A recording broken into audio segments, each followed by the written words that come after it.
Daddy, ఏం daddy నువ్వు exercise చేయమంటావు, పొద్దున్నలే జిమ్ముకోమంటావు, కానీ ఏం తింటున్నాను ఒక్కసారైనా పట్టించుకున్నావా డాడీ? అవును, నేనే జాయిన్ కమ్మన్నా. నువ్వు జిమ్కి వెళ్తే నీ హెల్త్ మంచిగా ఉంటుందనే కదరా జాయిన్ కమ్మన్నా. ఉత్తగానే జిమ్లో జాయిన్ అయ్యి ఎక్సర్సైజ్ చేసి సరిపోతా డాడీ? తిండి కూడా మంచిగా తినాలి కదా డాడీ? తిండికి ఏమైందిరా, మంచిగానే తింటున్నావు కదా 3 పూటలు. ఏం తింటున్నా డాడీ? 3 పూటలు అన్నమే పెడుతుర్రు. ప్రోటీన్ సప్లిమెంట్ కొనియమంటే ఒక్కసారి కూడా నా మాట నువ్వు. అరే, ఈ ప్రోటీన్ సప్లిమెంట్లు హెల్త్కి మంచివో కాదో, వీటి వల్ల ఏమైనా సైడ్ ఎఫెక్ట్లు ఉంటే ఏం చేస్తావురా? డాడీ, నువ్వు ప్రోటీన్ కొనియకపోతే రేపటి నుంచి నేను జిమ్కే పోను. సరే సరే, కొనిస్తాలే, ఏడవక్కిగా.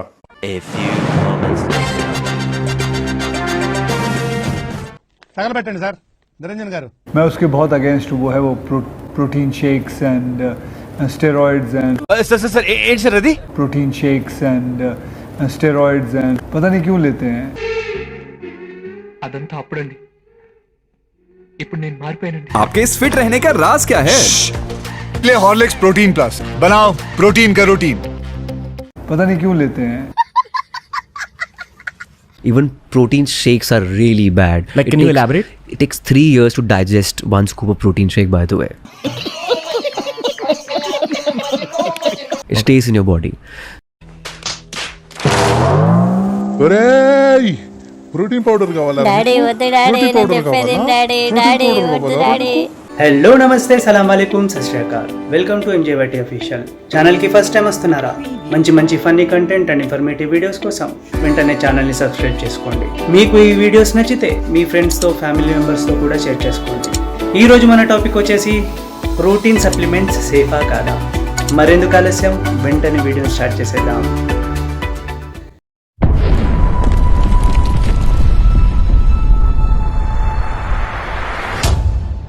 మీరు ఒక అబ్బాయి అయినా అమ్మాయి అయినా ఏ ఏజ్ వాళ్ళైనా సరే, మీరు మీ బాడీకి రోజుకి ఒక సర్టెన్ అమౌంట్ ఆఫ్ ప్రోటీన్ ఇవ్వాల్సి ఉంటుంది. అయితే ఈ ప్రోటీన్ మన బాడీకి ఎందుకు అవసరం?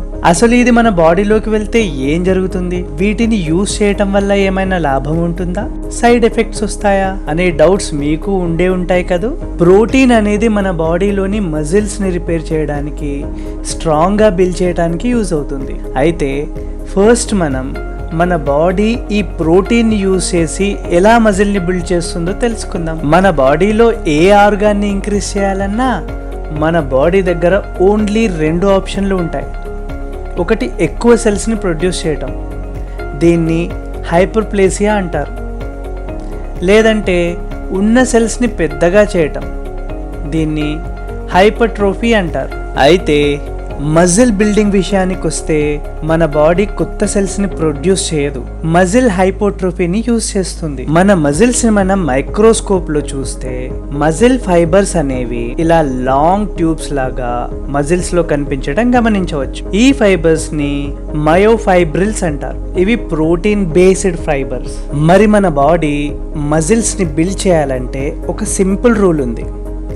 మజిల్ ప్రోటీన్ బ్రేక్ డౌన్ అయినప్పుడు దానికి ప్రోటీన్ ఇస్తే మజిల్ ప్రోటీన్ సింథసిస్ అవుతుంది.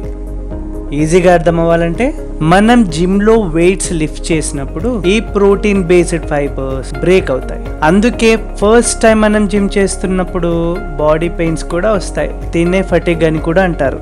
అయితే ఎప్పుడైతే జిమ్లో వెయిట్స్ లిఫ్ట్ చేస్తామో అప్పుడు మజిల్స్ బ్రేక్ డౌన్ అవుతాయి. ఆ తర్వాత వాటిని అలాగే వదిలేశారనుకోండి, మజిల్స్ బిల్డ్ అవ్వవు, వాటికి రికవరీ అవసరం. ఈ రికవరీకి మన బాడీకి ప్రోటీన్ అవసరం. మజిల్ ఫైబర్స్ బ్రేక్ డౌన్ అయిన తర్వాత ఎప్పుడైతే మనం మన బాడీకి ప్రోటీన్ ఇస్తామో అప్పుడు ఈ మజిల్ ఫైబర్స్ ముందు కంటే ఎక్కువ పెద్దగా ఇంకా స్ట్రాంగ్గా అవుతాయి. దీన్నే మజిల్ హైపర్ట్రోఫీ అంటాం. సింపుల్ లాంగ్వేజ్లో చెప్పాలంటే బాడీ బిల్డింగ్ అంటాం. మీకు విషయం తెలుసా? 2017 ఒక్క ఇయర్లోనే వరల్డ్ వైడ్గా $9.4 బిలియన్ ప్రోటీన్ సప్లిమెంట్స్ పైన ఖర్చు చేశారంట. దీన్ని ఇండియన్ కరెన్సీలో కన్వర్ట్ చేస్తే అప్రాక్సిమేట్లీ 7 ఖరబ్స్ అవుతుంది. సాడ్ థింగ్ ఏంటంటే, ఇండియాలో మరీ ముఖ్యంగా మన తెలుగు స్టేట్స్లో బాడీ బిల్డింగ్ పైన చాలా అపోహలు ఉన్నాయి. జిమ్ జాయిన్ అయితే ఎక్కువగా తినేయాలి, ఎక్కువ తింటే ఎక్కువ బలం వస్తుంది అని రోజుకి ప్లేట్ నిండా అన్నం పెట్టుకొని 3 పూటలు గట్టిగా తినేస్తూ ఉంటారు. నిజమే, ఎక్కువ అన్నం తింటే ఎక్కువ బలం వస్తుంది, కానీ మజిల్స్ బిల్డ్ అవ్వవు. అందుకే ఏం తినాలి, ఎంత తినాలి అనే నాలెడ్జ్ చాలా అవసరం.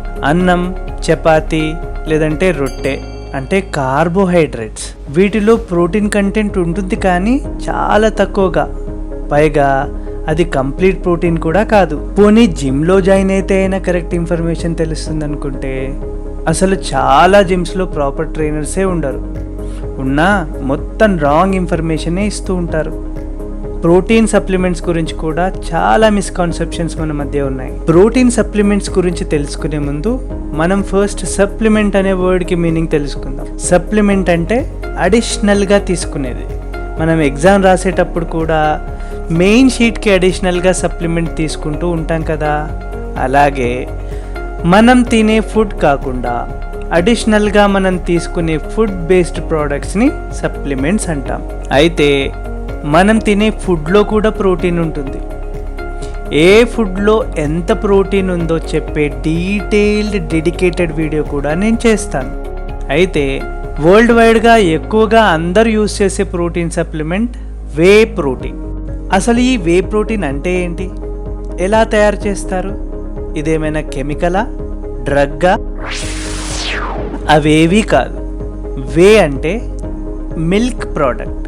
అవునండి, వే అంటే మిల్క్తో చేసిన పౌడర్, కానీ మిల్క్ పౌడర్ కాదండోయ్. ఈజీగా అర్థం అవ్వాలంటే మనం పాలని బాయిల్ చేసినప్పుడు దాంట్లో లెమన్ డ్రాప్స్ వేసామనుకోండి, పాలు విరిగిపోతాయి కదా. ఇలా పాలు విరిగినప్పుడు కర్డ్స్, వాటర్ సపరేట్ అవుతాయి. ఇలా సపరేట్ అయిన వైట్ పార్ట్ని మనం కాటేజ్ చీజ్ లేదా పన్నీర్ లాగా వాడతాం. అయితే చాలామంది వాటర్ లాగా కనిపించేది వేస్ట్ అనుకొని పడేస్తూ ఉంటారు, కానీ ఈ వాటరే వే ప్రోటీన్ అండోయ్. మనం ఆల్రెడీ చెప్పుకున్నట్టు వే ప్రోటీన్ అనేది పాల నుంచి తయారవుతుంది కాబట్టి ఫ్యాక్టరీలో వే తయారు చేసే విధానం కూడా డైరీ ఫామ్ నుంచి పాలను కలెక్ట్ చేసే మొదటి స్టెప్ నుంచి స్టార్ట్ అవుతుంది. ఆ తర్వాత ఈ సేకరించిన పాలలో కొన్ని ఎంజైమ్స్ కలిపి పాల నుంచి చీజ్ ని, వేని సపరేట్ చేస్తారు. ఇలా సపరేట్ చేయబడిన లిక్విడ్ ఇంకా సాలిడ్స్ ఫామ్ నుంచి ప్రోటీన్ తయారు చేయబడుతుంది. సాలిడ్ ఫామ్ నుంచి కాటేజ్ చీజ్ లేదంటే కేసిన్ ప్రోటీన్ ని తయారు చేస్తారు. లిక్విడ్ ఫామ్ నుంచి వే ప్రోటీన్ తయారు చేస్తారు. ఇలా సపరేట్ చేయబడిన లిక్విడ్ వే నుంచి ఫిల్టరేషన్ పద్ధతి ద్వారా ఫ్యాట్స్ ఇంకా లాక్టోజ్ ని తీసేసి వే ప్రోటీన్ పౌడర్ ని తయారు చేస్తారు. అయితే ఈ లిక్విడ్ వేని పౌడర్డ్ వేలాగా మార్చడానికి దీనిని డ్రయర్లోకి పంపిస్తారు. డ్రయర్లో ప్రాసెసింగ్ చేసిన తర్వాత ఈ లిక్విడ్ వే పౌడర్డ్ వేలా తయారవుతుంది. మరి పాలలోనే కేజిన్ ప్రోటీన్ ఇంకా వే ప్రోటీన్ ఉన్నప్పుడు డైరెక్ట్గా పాలే తాగొచ్చు కదా, ఈ ప్రోటీన్ పౌడర్లు తీసుకోవడం ఎందుకు అని డౌట్ మీకు కూడా వచ్చిందా? మరి ఒక రోజుకి ఎన్ని లీటర్స్ పాలు మీరు తాగగలుగుతారు? 1 లీటరా, 2 లీటర్లా, అంతకంటే ఎక్కువ తాగగలుగుతారా? మరి మిల్క్లో ఉండే ప్రోటీన్ కంటెంట్ ఎంత? 1 లీటర్ మిల్క్లో ఎంత ప్రోటీన్ ఉంటుంది? అప్రాక్సిమేట్లీ 30 నుంచి 32 గ్రామ్స్ ప్రోటీన్ ఉంటుంది. అది కూడా కల్తీ లేని full cream or toned milk అయితేనే. మరి ఒక రోజుకి మన బాడీకి ఎంత ప్రోటీన్ అవసరం? మనం తినే ఫుడ్లో మరి అంత ప్రోటీన్ ఉంటుందా? ఉంటే మంచిదే. మనం తీసుకునే ఫుడ్లోనే మన బాడీకి కావాల్సిన ప్రోటీన్ ఉంటే ఈ సప్లిమెంట్స్తో అవసరమే లేదు. కానీ అన్ఫార్చునేట్లీ మన ఇండియన్ డైట్లో ఎక్కువగా కార్బోహైడ్రేట్స్ ఇంకా ఫ్యాట్ రిచ్ ఫుడ్ ఉంటుంది. నాన్ వెజిటేరియన్ తినే వాళ్ళకి ఈ ప్రోటీన్ ఫుడ్ రూపంలో దొరుకుతుంది. అలా అని డైలీ నాన్ వెజిటేరియన్ తినగలుగుతామా? అసలే రేట్లు రోజు రోజుకి పెరిగిపోతున్నాయండోయ్. పల్సెస్లో అంటే పప్పు దినుసుల్లో ఇంకా మిగతా వెజిటేరియన్ సోర్సెస్లో కూడా ప్రోటీన్ దొరికినప్పటికీ అందులో మజిల్ బిల్డింగ్కి అవసరమైన అమినో యాసిడ్స్ కంప్లీట్గా దొరకవు. సో వీటిని మనం కంప్లీట్ ప్రోటీన్గా కన్సిడర్ చేయలేము. అయితే ఈ అమినో యాసిడ్స్ వే ప్రోటీన్లో పుష్కలంగా ఉంటాయి. అయితే వే ప్రోటీన్ సేఫా కాదా అన్న క్వశ్చన్కి answer yes, it's completely safe. Whey ప్రోటీన్ని కొనే ముందు మనం కొన్ని విషయాలు ఖచ్చితంగా తెలుసుకోవాలి. వే ప్రోటీన్ ముఖ్యంగా 3 రకాలుగా దొరుకుతుంది. ఒకటి raw whey protein, 2 whey protein concentrate or blend, 3 whey protein isolate. ముందుగా రా వే ప్రోటీన్ గురించి తెలుసుకుంటే, రా వే ప్రోటీన్ అనేది చాలా less processed form of protein. Less processed కాబట్టి అన్ని న్యూట్రియంట్స్ సేఫ్గా ఉంటాయి, కానీ టేస్ట్ చప్పగా మిల్క్ పౌడర్ స్మెల్తో ఉంటుంది. మరి వే కాన్సన్ట్రేట్ విషయానికి వస్తే కొంతమందికి ప్రోటీన్ ఈజీగా డైజెస్ట్ అవ్వదు, బ్లోటింగ్ ఇంకా గట్ ప్రాబ్లమ్స్ ఉంటాయి. అలాంటి వాళ్ళ కోసం డైజెస్టివ్ ఎంజైమ్స్ ఇందులో కలుపుతారు. పైగా ఫ్లేవర్ కూడా ఉంటుంది, చాలా వేరియంట్స్లో ఈ ఫ్లేవర్స్ దొరుకుతాయి. మరి వే ఐసోలేట్ విషయానికి వస్తే వే కాన్సన్ట్రేట్ని ఇంకా ప్రాసెసింగ్ చేసి దీంట్లో ఉండే ఫ్యాట్స్ని, కార్బోహైడ్రేట్స్ని తగ్గించి ప్రోటీన్ కంటెంట్ని పెంచి క్యాలరీస్ని తగ్గించేస్తారు. మిగతావన్నీ సేమ్ టు సేమ్. మరి ఈ 3 వేరియంట్స్ ఆఫ్ ప్రోటీన్లో ఏది చూస్ చేసుకోవాలన్న కన్ఫ్యూజన్ మీకుంటే నేను దాన్ని క్లియర్ చేస్తాను. మీకు ఎటువంటి డైజెషన్ ఇష్యూస్ లేనప్పుడు, టేస్ట్ మీ ప్రయారిటీ కానప్పుడు రా వే ప్రోటీన్ కొనమని నేను రికమెండ్ చేస్తాను. ఎందుకంటే ఇది ప్యూరెస్ట్ ఫార్మ్ ఆఫ్ ప్రోటీన్ కాబట్టి. కానీ నాకు ఫ్లేవరే కావాలనుకుంటే మీరు వే కాన్సన్ట్రేట్ కొనుక్కోండి. అయితే ఏ కంపెనీ వే ప్రోటీన్ కొనాలనేది కూడా ఒక క్వశ్చనే. ఆల్మోస్ట్ అన్ని కంపెనీస్ వే ప్రోటీన్లో ప్రోటీన్ కంటెంట్ సేమ్గానే ఉంటుంది. అయితే మనం చీప్ వే ప్రోటీన్స్ కొన్నప్పుడు దాని క్వాలిటీ ఇంకా టేస్ట్ అస్సలు బాగోవు. అయితే ఫస్ట్ టైం మీరు వే ప్రోటీన్ని ట్రై చేయాలనుకుంటే చిన్న క్వాంటిటీలో మాత్రమే కొనండి. ఒకవేళ టేస్ట్ నచ్చకపోయినా, దానివల్ల మీకు ఏదైనా డైజెషన్ ఇష్యూ వచ్చినా ఎక్కువ డబ్బులు వేస్ట్ అవ్వవు కాబట్టి.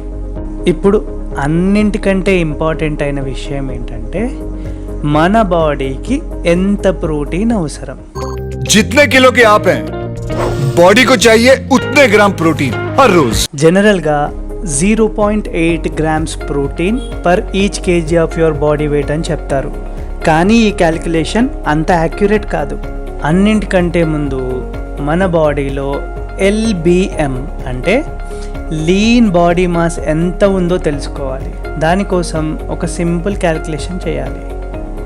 మన బాడీ ఫ్యాట్ని మన టోటల్ వెయిట్తో మైనస్ చేస్తే వచ్చేదాన్నే LBM అంటారు. మరి మన బాడీ ఫ్యాట్ పర్సెంటేజ్ తెలుసుకోవడం ఎలా? దీనికోసం సపరేట్ మెషినరీ ఉంటుంది. ఈ మెషిన్స్ పైన నిలబడి మనం మన బాడీ ఫ్యాట్ పర్సెంటేజ్ తెలుసుకోవచ్చు. ఈ మెషినరీ కూడా లేకుండా మన బాడీ ఫ్యాట్ పర్సెంటేజ్ని రఫ్గా క్యాల్కులేట్ చేయడానికి ఒక మెథడ్ ఉంది. ఈ ఇమేజ్లో కనిపిస్తున్న బాడీ సైజ్తో మీ బాడీ సైజ్ని కంపేర్ చేసి మీ బాడీ ఫ్యాట్ పర్సెంటేజ్ని రఫ్గా ఎస్టిమేట్ చేయొచ్చు. ఈ బాడీ ఫ్యాట్ పర్సెంటేజ్ని మీ టోటల్ వెయిట్లోంచి తీసేస్తే వచ్చేదాన్నే లీన్ బాడీ మాస్ అంటాం. ఇప్పుడు మన బాడీకి ఎంత ప్రోటీన్ కావాలో తెలుసుకోవడానికి ఒక సింపుల్ ఫార్ములా చెప్తాను.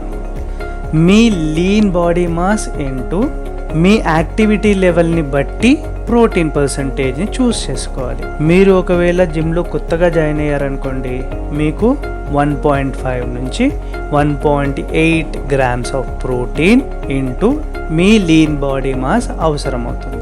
ఒకవేళ మీరు అడ్వాన్స్డ్ లేదా స్పోర్ట్స్లో ఉన్నారనుకోండి, మీకు LBM ఇంటూ 2 నుంచి 3 గ్రాముల ప్రోటీన్ అవసరం అవుతుంది. సింపుల్గా అర్థం చేసుకోవడానికి మీ బాడీ వెయిట్ 70 కిలోగ్రామ్స్ అనుకుందాం. మీరు 20% బాడీ ఫ్యాట్తో ఉన్నారనుకుందాం. అయితే 70 కేజెస్లో 20% 14 కిలోగ్రామ్స్. ఈ 70లోంచి ఈ 14 కిలోగ్రామ్స్ బాడీ ఫ్యాట్ పర్సెంటేజ్ తీసేస్తే మీకు వచ్చే లీన్ బాడీ మాస్ ఎంత? 56 కిలోగ్రామ్స్. మీ యాక్టివిటీ లెవెల్ తక్కువ అనుకోండి, 56 ఇంటూ 1.5 ఆర్ 1.8 చేస్తే 84 నుంచి 100 గ్రామ్స్ ఆఫ్ ప్రోటీన్ మీకు డేకి అవసరం అవుతుంది. ఒకవేళ మీ యాక్టివిటీ లెవెల్ ఎక్కువగా ఉంటుందనుకోండి 56 ఇంటూ 2 ఆర్ 3 గ్రామ్స్తో మల్టిప్లై చేస్తే డైలీ మీకు 112 నుంచి 168 గ్రామ్స్ ఆఫ్ ప్రోటీన్ మీ బాడీకి అవసరం అవుతుంది. 1 స్కూప్ ఆఫ్ వే ప్రోటీన్లో అప్రాక్సిమేట్లీ 24 గ్రామ్స్ ప్రోటీన్ ఉంటుంది. రోజుకు మీరు 2 స్కూప్ల వే ప్రోటీన్ తీసుకున్నా మీకు 48 గ్రామ్స్ ప్రోటీన్ ఈ సప్లిమెంట్ నుంచి అందుతుంది. మిగిలిన ప్రోటీన్ని మీరు ఫుడ్ ద్వారా మాత్రమే తీసుకోవాలి. ఐ హోప్ ప్రోటీన్ సప్లిమెంట్స్ పైన మీకు ఉన్న కన్ఫ్యూజన్ ఇప్పుడు పోయి ఉంటుంది. ఏ ఫుడ్ని తినడం ద్వారా మీ బాడీకి ఎక్కువ ప్రోటీన్ అందుతుందో నేను డీటెయిల్ వీడియో చేస్తాను. అంతేకాకుండా మీ వర్క్ షెడ్యూల్ చాలా బిజీ అనుకోండి, లేదంటే మీరు ఎక్కువ ట్రావెలింగ్లో ఉంటారనుకోండి, మీకు ఈ ప్రోటీన్ షేక్స్ క్యారీ చేయడం చాలా కష్టమవుతుంది. అందుకే మీకోసం ప్రోటీన్ బాల్స్ ఎలా ప్రిపేర్ చేసుకోవాలో నెక్స్ట్ వీడియోలో నేను మీకు చూపిస్తాను. సో మీ సపోర్ట్ లేకుండా ఇదంతా పాసిబుల్ అవ్వదు, కాబట్టి నా ఛానల్ని వీలైనంత షేర్ చేసి గ్రో చేస్తే నాకు కూడా మోటివేషన్ దొరుకుతుంది. So that's it for today guys. Meet you in another interesting video.